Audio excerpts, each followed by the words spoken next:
Hello नमस्कार साथियों, स्वागत है आप सभी का आपके अपने YouTube channel Shri Guru Nanak classes में। जैसा कि आपको पता है कि हम बोर्ड परीक्षा 2024 को मद्देनज़र रखते हुए इम्पोर्टेंट प्रश्नों की सीरीज कर रहे हैं और हम अब तक 4 पार्टों की महत्वपूर्ण सीरीज कर चुके हैं। अगर आपने वो नहीं देखा है तो वो भी ज़रूर से देख लें। और अभी हम इस वीडियो में अध्याय नंबर 5 जिसका नाम है चुंबकत्व एवं द्रव्य, इसके महत्वपूर्ण क्वेश्चन आंसर करने वाले हैं जिनके बोर्ड एग्जाम में आने की संभावनाएँ हैं। तो इस चैप्टर का जो अंक विभाजन है वो कुछ इस प्रकार है कि इसमें आपको रिक्त स्थान का एक प्रश्न मिलेगा, अति लघुरात्मक का एक प्रश्न मिलेगा, लघुरात्मक का एक प्रश्न मिलेगा। इस प्रकार से कुल 3 प्रश्न हो जाते हैं और इन 3 प्रश्नों का जो अंक होगा वो 3 होगा। तो इसी आधार पर हम इसकी तैयारी करेंगे। और इसमें रिक्त स्थान वस्तुनिष्ठ प्रश्न तो आएगा नहीं, तो हम इसमें रिक्त स्थान प्रश्न देखते हैं कि कौन कौन से महत्वपूर्ण हैं जो बोर्ड एग्जाम में आ सकते हैं। तो पहला प्रश्न जो है आपकी स्क्रीन पर है, आप एक बार इसे देखें और इसका आंसर बताने की कोशिश करें। इसका क्या आंसर होगा, जैसे मैं आपसे पूछता हूँ। यहाँ पे पहला क्वेश्चन है ये अपने तो रिक्त स्थानों की पूर्ति कीजिए। इसका पहला क्वेश्चन है, अति चालक पदार्थ की चुंबकीय प्रवृत्ति काई का मान खालिस्तान होता है। आपको चुंबकीय प्रवृत्ति का मान बताना है अति चालक पदार्थ की, तो क्या होगा, आप इसका जवाब दें। ठीक है, अब मैं बताता हूँ आपको। अति चालक पदार्थ का मतलब होता है पूर्ण रूप से चुंबकीय पदार्थ, यानी पूर्ण चुंबकीय पदार्थ, पूर्ण प्रतिचुंबकीय पदार्थ, पूर्ण रूप से प्रतिचुंबकीय जो पदार्थ होता है उसको ही अपन अति चालक पदार्थ कहते हैं। जो प्रतिचुंबकीय पदार्थ होता है उसकी चुंबकीय प्रवृत्ति का मान -1 होता है। कितना होता है उसका चुंबकीय प्रवृत्ति का मान? -1 होता है।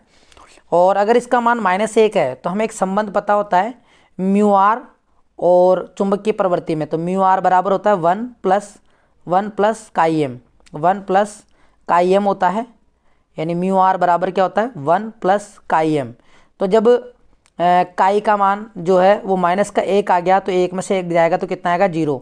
तो आप यहाँ पर ये भी याद कर सकते हो कि चुंबकीय अतिचालक पदार्थ की आपेक्षिक चुंबकशीलता का मान 0 होता है। आपेक्षिक चुंबकशीलता का मान कितना होता है? 0 होता है। तो आपको समझ में आ गया होगा कि अतिचालक पदार्थ क्या होता है। और इसके अलावा अतिचालक पदार्थ किससे कहते हैं, अगर आपसे ये पूछ ले तो इसका क्या जवाब दोगे? तो देखो, अतिचालक पदार्थ वह पदार्थ होता है जिसका प्रतिरोध 0 होता है। प्रतिरोध क्या होता है? आर का मान क्या होता है? 0। और चालकता क्या होती है? अनंत। उसे बोलते हैं अपन अतिचालक पदार्थ। समझ में आ गया होगा। नेक्स्ट हम बात करते हैं दूसरे खालिस्तान की, यानी चुंबकीय फ्लक्स घनत्व का मात्रक खालिस्तान है। आपको ये बताना है चुंबकीय फ्लक्स घनत्व। तो मैं आपको बता देता हूँ कि चुंबकीय फ्लक्स घनत्व को ही हम चुंबकीय क्षेत्र की तीव्रता कहते हैं। इसे ही हम क्या कहते हैं? चुंबकीय क्षेत्र की तीव्रता भी हम इसे ही कहते हैं। चुंबकीय क्षेत्र की तीव्रता भी हम इसे ही कहते हैं। और इसके अलावा चुंबकीय क्षेत्र प्रेरण भी हम इसे ही कहते हैं। चुंबकीय क्षेत्र प्रेरण भी हम इसे ही कहते हैं। तो इसका जो मात्रक होगा वो क्या होगा? इसका मात्रक जो होगा, चुंबकीय क्षेत्र की तीव्रता का जो मात्रक होगा वो इसका मात्रक होगा। तो चुंबकीय क्षेत्र की तीव्रता का मात्रक होता है टेस्ला। क्या होता है? टेस्ला। तो इसका मात्रक भी क्या होगा? टेस्ला होगा। तो इसका आंसर जो होगा वो होगा टेस्ला। तो चुंबकीय क्षेत्र की तीव्रता कहो, चाहे चुंबकीय फ्लक्स का घनत्व कहो, चाहे चुंबकीय क्षेत्र प्रेरण कहो, उसका मात्रक टेस्ला ही होगा। बढ़ते हैं तीसरे क्वेश्चन की तरफ। तो तीसरा जो क्वेश्चन है वो तीसरा क्वेश्चन ये है कि यदि दंड चुंबक को उसकी लंबाई के अनुदिश 2 भागों में विभाजित कर दिया जाए तो प्रत्येक भाग का ध्रुव प्राबल्य हो जाता है। तो देखिए, अगर हमारे पास में कोई एक दंड चुंबक है, ये दंड चुंबक है, और अगर हम इस दंड चुंबक को लंबाई के अनुदिश अगर ऐसे काट देंगे तो इनकी ध्रुव प्राबल्य मतलब यानी QM का मान कितना हो जाएगा? तो 2 टुकड़ों में कर देंगे तो इनकी ध्रुव प्राबल्य जो है आधी आधी हो जाएगी, QM/2 हो जाएगी। कितनी हो जाएगी? QM/2 हो जाएगी। तो QM/2 का मतलब हो गया आधी हो जाएगी। क्या हो जाएगी? आधी। तो इसका आंसर क्या हो जाएगा? आधी हो जाएगी। ठीक है, अब चलते हैं अपन नेक्स्ट क्वेश्चन की तरफ। नेक्स्ट क्वेश्चन जो है वो है चुंबकीय क्षेत्र की दिशा से रिगार्डिंग, जिसमें आपको यहाँ पे कहा गया है कि पृथ्वी जो है एक चुंबक की तरह व्यवहार करती है। पृथ्वी जो है एक चुंबक की भांति व्यवहार करती है। ये बात ठीक है। तो हमें ये बताना है कि जिसका चुंबकीय क्षेत्र लगभग भौगोलिक खालिस्तान की ओर संकेत करता है। तो पृथ्वी एक चुंबक की भांति व्यवहार करती है, तो चुंबकीय क्षेत्र जो होगा उसका जस्ट उल्टा भौगोलिक दक्षिण से, यहाँ पे क्या आएगा? भौगोलिक दक्षिण से उत्तर की ओर होता है। भौगोलिक उत्तर की ओर होता है। भौगोलिक दक्षिण ध्रुव से कितना किस तरफ होता है, उत्तर की ओर होता है। ठीक है, तो ये आपको याद रखना है। ऐसे चुंबकीय क्षेत्र की दिशा उत्तरी ध्रुव से दक्षिण ध्रुव की ओर होती है, लेकिन हम पृथ्वी की बात करते हैं तो पृथ्वी में भौगोलिक वर्ड जुड़ जाता है, तो भौगोलिक वर्ड जुड़ जाता है तो भौगोलिक दक्षिण से भौगोलिक उत्तर की ओर संकेत करती है। 5वां प्रश्न है, एक समान चुंबकीय क्षेत्र में रखे चुंबकीय द्विध्रुव की अधिकतम स्थितिज ऊर्जा तथा न्यूनतम स्थितिज ऊर्जा क्या होगी। तो अधिकतम स्थितिज ऊर्जा, यानी हम स्थितिज ऊर्जा का सूत्र लिख लेते हैं पहले यहाँ पे। तो अधिकतम स्थितिज ऊर्जा का जो सूत्र होता है U बराबर होता है माइनस का mb कोस थीटा, ये सूत्र होता है, ये सूत्र होता है माइनस का mb कोस थीटा। तो अगर हमें अधिकतम चाहिए, क्या चाहिए हमें, अधिकतम, तो अधिकतम के लिए क्या होता है, थीटा का मान जो होता है वो होता है 180 डिग्री। अधिकतम के लिए थीटा का मान क्या होता है, 180 डिग्री। तो थीटा बराबर क्या आएगा, 180 डिग्री। थीटा बराबर क्या है, 180 डिग्री। अगर थीटा 180 डिग्री आया, थीटा 180 डिग्री आया तो कोस 180 का मान क्या होता है, माइनस का 1। तो यहाँ पे माइनस का 1 आ जाएगा, तो माइनस माइनस क्या हो जाएंगे, प्लस। तो अधिकतम स्थिति हो जाएगी प्लस में mb, प्लस में क्या आएगी, mb। उसके बाद में हम बात करते हैं मिनिमम की। तो न्यूनतम के लिए थीटा का मान कितना होगा, न्यूनतम के लिए थीटा का मान होगा 0 डिग्री। तो कोस 0 का मान कितना होता है, 1। तो यहाँ पे आंसर क्या आएगा, माइनस का mb, माइनस का क्या आएगा, mb आएगा। तो अधिकतम स्थिर ऊर्जा तो प्लस में आएगी और न्यूनतम स्थिर ऊर्जा माइनस में आएगी। किस में आएगी, माइनस में आएगी। ठीक है, इसके बाद में छठा प्रश्न है। छठा प्रश्न है, किसी भी बंद सतह से गुजरने वाला कुल चुंबकीय फ्लक्स हमेशा खालिस्तान होता है। यानी कोई बंद सतह से गुजरने वाला कुल चुंबकीय फ्लक्स कितना होता है, तो हमें ये बताना है। तो बंद सतह से जो चुंबकीय फ्लक्स गुजरता है वो शून्य होता है। कितना होता है, शून्य होता है, शून्य होता है। बंद फ्लक्स से गुजरने वाला चुंबकीय फ्लक्स कितना होता है, शून्य होता है। और ये हम कहाँ से बता रहे हैं, क्योंकि ये चुंबकत्व के लिए गाउस का नियम जो होता है, चुंबकत्व का गाउस का नियम जो होता है, चुंबकत्व का गाउस का नियम। तो चुंबकत्व का गाउस का नियम क्या होता है, इसको मैं आपको इधर समझा देता हूँ। चुंबकत्व का गाउस का नियम क्या होता है, तो गाउस का नियम जो होता है चुंबकत्व का, वो ये होता है कि close integral B vector dot ds vector बराबर क्या होता है, 0 होता है। ये चुंबकत्व का क्या है, गाउस का नियम है। तो इससे निर्गत चुंबकीय फ्लक्स का मान जो होता है वो शून्य होता है। तो उम्मीद है आपको ये समझ में आ गया होगा। अब बढ़ते हैं अपन नेक्स्ट क्वेश्चन के। नेक्स्ट प्रश्न है, कुछ पदार्थों के लिए काई का मान छोटा एवं ऋणात्मक है जिन्हें खालिस्तान पदार्थ कहते हैं। तो आप इसको अच्छे से समझ ही लो, ऐसा प्रश्न आ सकता है। तो मैं आपको पहले ही बता देता हूँ कि काई का जो मान होता है, किसका, काई का जो मान होता है, अगर काई का जो मान है अगर वो बहुत ही अल्प है, का मान क्या है, अल्प है, अल्प बोले तो बहुत कम है, और नेगेटिव है, और क्या है, नेगेटिव, तो ये जो है प्रतिचुंबकीय पदार्थ होगा। कौन सा होगा, प्रतिचुंबकीय पदार्थ होगा। दूसरी बात, अगर काई का मान 1 से ज़्यादा हो, या फिर अपन कह दें कि काई का मान अल्प है लेकिन पॉजिटिव है, क्या है, पॉजिटिव है, तो पॉजिटिव होगा तो वो अनुचुंबकीय होगा। क्या होगा, अनुचुंबकीय। और अगर काई का मान अगर 1 से अधिक है, अगर काई का मान 1 से क्या है, अधिक है, तो वो क्या होगा, लोह चुंबकीय पदार्थ होगा। तो यहाँ पे हमें बोला है काई का मान बहुत छोटा है और ऋणात्मक भी है, तो अल्प है और ऋणात्मक भी है, तो वो पदार्थ कौन सा होगा, प्रतिचुंबकीय पदार्थ होगा। कौन सा होगा, प्रतिचुंबकीय। तो इसका जो आंसर होगा वो क्या होगा, प्रतिचुंबकीय पदार्थ।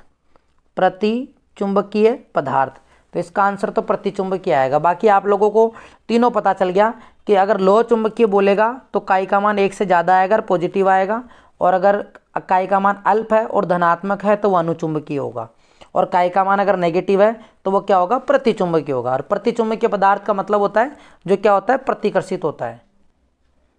तो अब हम इसको तो मिटा देते हैं। अच्छा, अब आ जाओ नेक्स्ट प्रश्न की तरफ। नेक्स्ट प्रश्न है, ऐसे पदार्थ जो बाह्य चुंबकीय क्षेत्र में रखे जाने पर क्षीण चुंबकत्व प्राप्त कर लेते हैं। क्षीण मतलब बहुत कम अगर चुंबकत्व प्राप्त कर लेते हैं तो उससे अपन बोलते हैं अनुचुंबकीय। क्या बोलते हैं उससे, अपन अनुचुंबकीय पदार्थ बोलते हैं, अनुचुंबकीय पदार्थ कहते हैं। ठीक है, नेक्स्ट प्रश्न है, लोह चुंबकीय पदार्थों के लिए चुंबकीय प्रवृत्ति का मान खालिस्तान होता है। तो लोह चुंबकीय पदार्थों के लिए मैंने आपको बताया कि चुंबकीय प्रवृत्ति का मान जो होता है वो 1 से कई गुना अधिक होता है, 1 से ज़्यादा होता है, 1 से क्या होता है, अधिक होता है। तो यहाँ पे अपना आंसर क्या आएगा, 1 से अधिक आएगा, 1 से अधिक। तो आप यहाँ पे लिख सकते हो काई का मान 1 से ग्रेटर देन।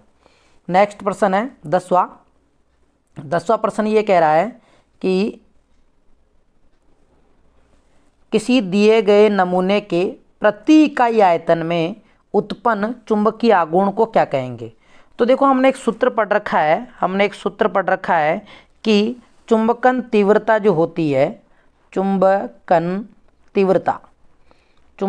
तीव्रता जिसको अपन कैपिटल एम से लिखते हैं, तो चुंबकन तीव्रता जो होती है वो चुंबकीय द्विध्रुव आघूर्ण स्मॉल एम बटा आयतन के बराबर होती है। तो यहाँ पे हमें प्रति इकाई आयतन बोला है, तो आयतन का मान 1 हो गया, तो चुंबकीय द्विध्रुव आघूर्ण किसके बराबर होगा, चुंबकन तीव्रता के बराबर होगा। तो इसका जो सही आंसर होगा वो होगा चुंबकन तीव्रता। क्या होगा इसका सही आंसर, चुंबकन तीव्रता। अब इसके बाद में इस चैप्टर से आपको अति लघुरात्मक प्रश्न मिलेंगे 1-1 नंबर के। तो यहाँ पे जो पहला प्रश्न है ये हमने पहले डिस्कस कर लिया, चुंबकत्व संबंधी गाउस का नियम लिखिए। तो चुंबकत्व संबंधी गाउस का नियम क्या होता है, close integral B vector dot D S vector बराबर क्या होता है, 0। अगर आप इसकी परिभाषा लिखना चाहो तो आप लिख सकते हो कि चुंबकीय क्षेत्र में बंद पृष्ठ से निर्गत नेट चुंबकीय फ्लक्स सदैव शून्य होता है। तो इसका आंसर ये होगा, बहुत इंपॉर्टेंट प्रश्न है, इसके चांसेस सबसे ज़्यादा है, ये परीक्षा में आ सकता है। चुंबकत्व संबंधी गाउस का नियम लिखिए। तो close integral B vector dot D S vector बराबर 0 होगा। और इसकी परिभाषा में आप लिख सकते हो कि चुंबकीय क्षेत्र में बंद पृष्ठ से निर्गत नेट चुंबकीय फ्लक्स सदैव क्या होता है, शून्य होता है। अब चलते हैं अपन नेक्स्ट क्वेश्चन नंबर दूसरे की तरफ। दूसरा क्वेश्चन है कि निम्न में से 2 अनुचुंबकीय पदार्थों को छांटिए। तो आपको 2 अनुचुंबकीय पदार्थ छांटने हैं। तो अनुचुंबकीय पदार्थ जो है इसके अंदर है, एक तो एल्युमिनियम है, एक तो क्या है, एल्युमिनियम है, और एक जो है सोडियम है। एक एल्युमिनियम और एक सोडियम है, और बाकी जो आप ये देख रहे हो ये सब जो हैं वो क्या हैं, यहाँ पर प्रतिचुंबकीय पदार्थ हैं। तो एल्युमिनियम और सोडियम जो है वो अनुचुंबकीय पदार्थ हो जाएंगे। उसके बाद में तीसरा प्रश्न है, चुंबकीय प्रवृत्ति किसे कहते हैं। तीसरा प्रश्न क्या है यहाँ पे, चुंबकीय प्रवृत्ति किसे कहते हैं। चुंबकीय प्रवृत्ति किसे कहते हैं आपको ये बताना है। तो चुंबकीय प्रवृत्ति किसे कहते हैं इसको अपन डिटेल से लिख लेते हैं इसे। तो चुंबकीय प्रवृत्ति के बारे में अपन लिखेंगे कि चुंबकीय प्रवृत्ति जो है वो चुंबकन तीव्रता और चुंबकन क्षेत्र का अनुपात होती है। तो इसकी परिभाषा में आप लिख सकते हो, चुंबकीय तीव्रता व चुंबकन क्षेत्र के अनुपात को, चुंबकीय तीव्रता व चुंबकन क्षेत्र के अनुपात को चुंबकीय प्रवृत्ति कहते हैं। यह मात्रकहीन व विमाहीन राशि है, यह पदार्थ की प्रकृति पर निर्भर करती है। तो इसका आंसर जो होगा वो ये होगा। अब बढ़ते हैं अपन नेक्स्ट क्वेश्चन की तरफ। नेक्स्ट क्वेश्चन है, 2 दंड चुंबकों के चुंबकीय आघूर्ण M1 व M2 है। यदि इनके मध्य कोण थीटा हो तो परिणामी चुंबकीय आघूर्ण का मान लिखिए। अगर इनके मध्य कोण थीटा हो तो परिणामी चुंबकीय आघूर्ण का मान क्या होगा, तो हमें ये बताना है। तो परिणामी चुंबकीय आघूर्ण का मान अगर आपको कहें, अगर 2 थीटा कोण बना हुआ रहे तो अपन रिजल्टेंट के तौर पे जब फॉर्मूला लिखते हैं तो इसका आंसर होगा M बराबर अंडर रूट M1 का स्क्वायर प्लस M2 का square plus 2 M1 M2 cos theta. तो ये हो जाएगा परिणामी चुंबकीय आघूर्ण का मान, M1 का स्क्वायर प्लस M2 का square plus 2 M1 M2 cos theta हो जाएगा इसका आंसर। तो ये तो अपन जो सदिश नियम पढ़ते हैं उसके आधार पर बनाना, तो बिल्कुल सरल है, कोई नई बात नहीं है इसके अंदर। तो नेक्स्ट प्रश्न है, प्रतिचुंबकीय पदार्थ किसे कहते हैं। तो प्रतिचुंबकीय पदार्थ के बारे में अपन शुरू से पढ़ते आ रहे हैं कि वे पदार्थ जिन्हें बाह्य चुंबकीय क्षेत्र में रखने पर क्या हो जाए, चुंबकीय क्षेत्र के विपरीत दिशा में, ध्यान देना, विपरीत दिशा में प्रतिकर्षित हो जाए, प्रतिचुंबकीय पदार्थ कहलाते हैं। इनके एग्जाम्पल जो होंगे वो हैं बिस्मित हो जाएगा, एंटीमनी हो जाएगा, सोना, अल्कोहल, जस्ता वगैरह, ये सब इसके एग्जाम्पल हो जाएंगे। तो ये प्रतिचुंबकीय पदार्थ हो गया। नेक्स्ट क्वेश्चन है इसके बाद में नेक्स्ट ये है कि यदि चुंबकीय एकल ध्रुवों का अस्तित्व होता तो चुंबकत्व संबंधी गाउस का नियम क्या रूप ग्रहण करता। अगर एकल ध्रुव होता तो एकल ध्रुव होता तो इसका जो सूत्र बन जाता वो क्या हो जाता। देखिए यहाँ नए पेज से ले लेते हैं इसे हम। अगर एकल ध्रुव होता तो वैसे हम जानते हैं कि चुंबकत्व संबंधी गाउस का जो नियम होता है वो होता है close integral B vector dot D S vector बराबर जीरो। देखो ये जीरो कैसे आता है, क्योंकि ये जीरो हमारे पास ध्रुव प्रबलता रहती है, विपरीत रहती है। B vector dot D S vector बराबर mu naught sigma Q M होता है। तो ये जो क्यू एम है, जो ध्रुव प्रबलता का जो सबमिशन है वो प्लस क्यू एम और माइनस क्यू एम के बराबर होता है। तो इसको घटाते हैं तो क्या मान आ जाता है, जीरो आ जाता है। जीरो अगर एकल ही ध्रुव है, अगर केवल एकल ध्रुव है तो ये सूत्र बन जाएगा close integral B vector dot D S vector बराबर म्यू नॉट और गुणा में क्यू एम। तो ये सूत्र बन जाएगा। तो ये सिंपल सा ये सूत्र है, तो इतना पूरा नहीं लिखना आपको, केवल ये लिखना है आपको, ठीक है। ये आपका आंसर हो जाएगा। अब चलते हैं अपन नेक्स्ट क्वेश्चन की तरफ। अब नेक्स्ट प्रश्न है, चुंबकीय द्विध्रुव के रूप में एक छोटे धारावाही लूप का चुंबकीय आघूर्ण क्या होगा। एक चुंबकीय द्विध्रुव के रूप में एक छोटे धारावाही लूप का चुंबकीय द्विध्रुव आघूर्ण बताना है। तो धारावाही लूप का चुंबकीय द्विध्रुव आघूर्ण होता है एम बराबर एन आई ए होता है। यहाँ एन जो है फेरों की संख्या है, ए विद्युत धारा है और आई विद्युत धारा है और ए कुंडली का क्षेत्रफल है। तो ये तो बिल्कुल सरल सा है, एम बराबर एन आई होता है।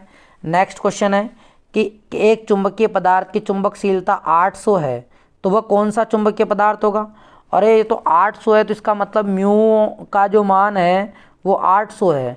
तो 800 होगा तो म्यू का मान 1 से अगर ज़्यादा, सबसे ज़्यादा जो मान होता है वो पदार्थ लोह चुंबकीय कहलाता है। क्या कहलाता है, ये लोहा चुंबकीय पदार्थ कहलाता है। तो ये हो जाएगा लोहा चुंबकीय पदार्थ, ठीक है। अब चलते हैं 9वें प्रश्न की तरफ। 9वां प्रश्न ये है कि चुंबकीय बल रेखाएं एक दूसरे को नहीं काटती है, क्यों। तो देखो चुंबकीय बल रेखाएं एक दूसरे को नहीं काटती है क्योंकि अगर वो काटेगी तो कटान बिंदु पर चुंबकीय क्षेत्र की 2 दिशाएं होगी जो कि संभव नहीं है। तो आप इसको पूरा लिख सकते हो कि कटान बिंदु पर 2 चुंबकीय क्षेत्र की दिशा होगी जो कि संभव नहीं है। इस प्रकार से अपन इसका आंसर दे सकते हैं। प्रश्न संख्या 10 है, यदि ऑस्ट्रेलिया के मेलबोर्न शहर में भूचुंबकीय क्षेत्र की रेखाओं का नक्शा बनाएं तो ये रेखाएं पृथ्वी के अंदर जाएगी, इससे बाहर जाएगी। तो थोड़ा जनरल नॉलेज का प्रश्न है, बाकी इतना इंपॉर्टेंट नहीं है, फिर भी मैं आपको बता देता हूँ कि अगर ऑस्ट्रेलिया के मेलबोर्न शहर से जाए तो देखिए इसको समझते हैं।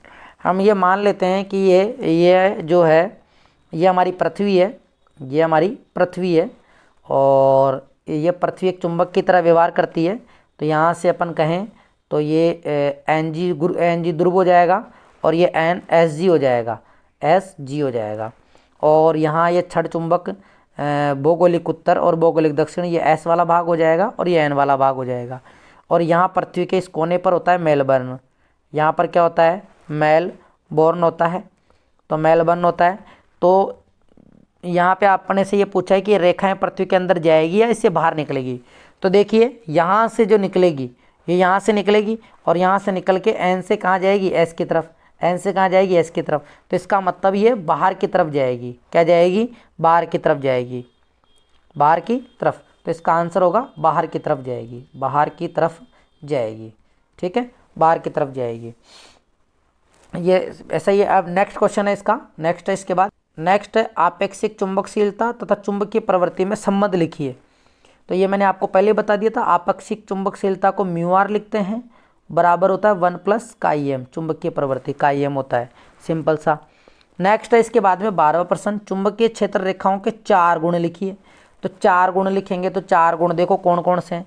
पहला गुण तो यही है कि ये बंद वक्र का निर्माण करती है। पहला गुण अगर आप लिखना चाहो तो यहाँ से लिख दो। पहला तो यही है कि ये बंद वक्र का निर्माण करती है, मैं शॉर्ट में लिख रहा हूँ। एक तो ये बंद वक्र बनाती है। दूसरा, एक दूसरे को प्रतिच्छेद नहीं करती, एक दूसरे को क्या नहीं करती, प्रतिच्छेद नहीं करती।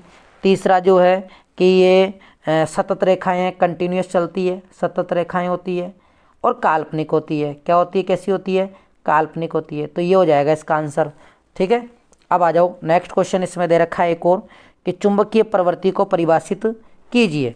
तो चुंबकीय प्रवृत्ति को तो अपन ने पहले परिभाषित कर दिया, तो वहाँ से आप इसका आंसर देख लेना।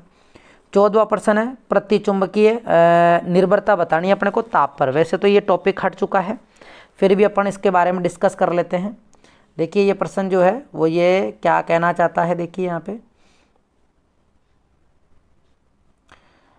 इस प्रश्न में जो दिया हुआ है वो ये दिया हुआ है कि प्रतिचुंबकीय, अनुचुंबकीय और लो चुंबकीय पदार्थों की चुंबकीय प्रवृत्ति की ताप पर निर्भरता बताइए।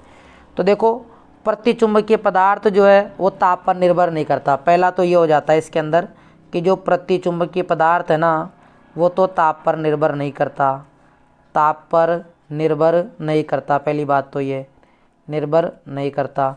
दूसरा है अनुचुंबकीय। तो अनुचुंबकीय पदार्थ जो होता है उसकी चुंबकीय प्रवृत्ति जो होती है वो तापमान के व्युत्क्रमानुपाती होती है, और यहाँ पे T परम ताप है। और जो तीसरा है लोह चुंबकीय, लोह चुंबकीय। तो लोह चुंबकीय जो होता है वो परम ताप के 1/T - TC के बराबर होता है, और यहाँ पे TC क्यूरी ताप होता है। ठीक है, वैसे हटा हुआ ये टॉपिक, फिर भी जानकारी के लिए आपको बता देता हूँ। मान लीजिए पूछ लिया जाए तो आप इसका जवाब ऐसे दे सकते हो कि प्रतिचुंबकीय पदार्थ तो तापमान पर निर्भर नहीं करता, अनुचुंबकीय पदार्थ तापमान के व्युत्क्रमानुपाती होता है, यानी चुंबकीय प्रवृत्ति उसकी, और लोह चुंबकीय पदार्थ की चुंबकीय प्रवृत्ति 1/T - TC होती है। अब देखिए यहाँ पे बड़े प्रश्न जो बनते हैं वो है यह है कि किसी बाह्य चुंबकीय क्षेत्र में स्थित प्रतिचुंबकीय, अनुचुंबकीय पदार्थों के लिए चुंबकीय क्षेत्र रेखाएं खींचिए। तो यानी कोई बाह्य चुंबकीय क्षेत्र है उसके अंदर प्रतिचुंबकीय पदार्थ रखा हुआ है। तो प्रतिचुंबकीय पदार्थ अपन मान लेते हैं कि ये प्रतिचुंबकीय पदार्थ है, और बाहर के चुंबकीय क्षेत्र को देखकर प्रतिचुंबकीय पदार्थ से बल रेखाएं गुजरती नहीं है, बाहर की ओर ही चली जाती है। क्या होती है? बाहर की ओर ही चली जाती है। तो ये बाहर की ओर ऐसे ऐसे चली जाएगी। तो ये तो हो गया प्रतिचुंबकीय पदार्थ के लिए। अनुचुंबकीय पदार्थ में क्या होता है कि बल रेखाएं जो है वो कुछ इसके अंदर से होकर गुजरती है, उसके अंदर से गुजरती है। तो ये हो जाता है इसका चित्र। ये तो हो गया प्रतिचुंबकीय पदार्थ के लिए, और ये हो गया अनुचुंबकीय पदार्थ के लिए। ठीक है, अब बढ़ते हैं अपन नेक्स्ट क्वेश्चन की तरफ। तो देखिए इसमें नेक्स्ट क्वेश्चन है चुंबकीय प्रवृत्ति व आपेक्षिक चुंबकशीलता में संबंध स्थापित करना है आपको। देखो इसको तो आपको पूरा प्रूफ करना पड़ेगा। तो प्रूफ करना है, वैसे संबंध जो आता है वो हमने पहले भी देख लिया कि μr = 1 + χm होता है। तो इसका प्रूफ जो है वो आप अपने नोट्सों से कंप्लीट कर लेना। इसका प्रूफ बता रखा है नोट्सों में, उसमें आप इसको देख लेना। नेक्स्ट क्वेश्चन है इसके बाद में प्रतिचुंबकीय, अनुचुंबकीय तथा लोह चुंबकीय पदार्थों में प्रमुख अंतर स्पष्ट करो। तो आपको इसकी टेबल बना के बताना है कि प्रतिचुंबकीय पदार्थ किसे कहते हैं, अनुचुंबकीय किसे कहते हैं, लोह चुंबकीय किसे कहते हैं, इनकी चुंबकीय प्रवृत्ति, आपेक्षिक चुंबकशीलता, इन सब के बारे में एक एक पॉइंट आपको बताना है। इसके बाद नेक्स्ट क्वेश्चन है एक समान चुंबकीय क्षेत्र में रखे चुंबकीय द्विध्रुव पर लगने वाला बल आघूर्ण का व्यंजक प्राप्त कीजिए। तो बल आघूर्ण का जो व्यंजक आता है वो आता है τ = mb sin θ। तो ये आपको प्रूफ कर देना है, τ = mb sin θ, और अगर सदिश रूप में लिखें तो m vector cross b vector होगा। 5वां प्रश्न है चुंबकीय क्षेत्र में रखे किसी चुंबक की स्थिति ऊर्जा उसके अभिविन्यास पर किस प्रकार निर्भर करती है, न्यूनतम व अधिकतम स्थिति ऊर्जा के मान व स्थिति बताइए। तो चलिए इसको अपन देख लेते हैं नए पेज में देख लेते हैं। हम मानते हैं कि ये चुंबकीय क्षेत्र है, ये क्या है, चुंबकीय क्षेत्र है, और इस चुंबकीय क्षेत्र के अंदर एक छड़ चुंबक रखी हुई है, और जिसका ये ऊपर वाला ध्रुव N है और ये नीचे क्या है, S है, और ये जो है थीटा कोण पर रखी हुई है। कितने कोण पर रखी हुई है? थीटा कोण पर रखी हुई है। तो चुंबक की जो स्थितिज ऊर्जा होती है, चुंबक की स्थितिज ऊर्जा, तो चुंबक की जो स्थितिज ऊर्जा होती है वो UM बराबर होती है, माइनस का m vector dot b vector, ये होती है। अगर डॉट को उठाते हैं तो माइनस का mb cos θ आता है। क्या आता है? यहाँ पे देखिए चुंबक की स्थिति ऊर्जा की बात हो रही है, यहाँ पे चुंबक की स्थिति ऊर्जा की बात हो रही है, तो cos θ आएगा, यहाँ पे डॉट प्रोडक्ट लगेगा। तो u मैक्सिमम जब होगा तो u मैक्सिमम के लिए थीटा जो होता है वो 180 डिग्री होता है, 180 डिग्री, जिसको अपन अस्थायी संतुलन की स्थिति कहते हैं। अस्थायी संतुलन, इसको अपन बोलेंगे अस्थायी संतुलन। तो अस्थायी संतुलन में कोस 180 डिग्री का मान होता है -1। तो -1 होगा तो u मैक्सिमम का जो मान आ जाएगा वो आ जाएगा प्लस का 1, ठीक है। प्लस का 1 यहाँ पे आ गया और यहाँ पे क्या आ जाएगा गुणा में MB। और मिनिमम मिनिमम के लिए थीटा बराबर होता है 0 और ये होता है स्थायी संतुलन की स्थिति में, स्थायी संतुलन। तो ये स्थायी संतुलन की स्थिति में होता है तो cos 0 का जो मान होता है वो 1 होता है, इसीलिए जो u मिनिमम का जो मान आता है वो माइनस का MB आता है। कितना आता है? माइनस का MB। तो इस तरीके से हमने जो है चैप्टर नंबर 5 के जो महत्वपूर्ण प्रश्न है वो सभी डिस्कस कर लिए हैं। इसके अलावा अगर आप इनके कंसेप्ट के आधार पर और प्रश्न तैयार करते हो तो आपका चैप्टर बिल्कुल कंप्लीट हो जाता है। तो आपके 3 में से 3 नंबर पक्के हो जाएंगे। इस चैप्टर को देख लेना अच्छे से और जो मैंने बड़े प्रश्न बताए उसको नोट्स में से आप लिख लेना। और इसी तरीके से आपको अब नेक्स्ट वीडियो 6ठे चैप्टर का मिलेगा। तो मिलते हैं नेक्स्ट वीडियो में, तब तक के लिए जय हिंद जय भारत।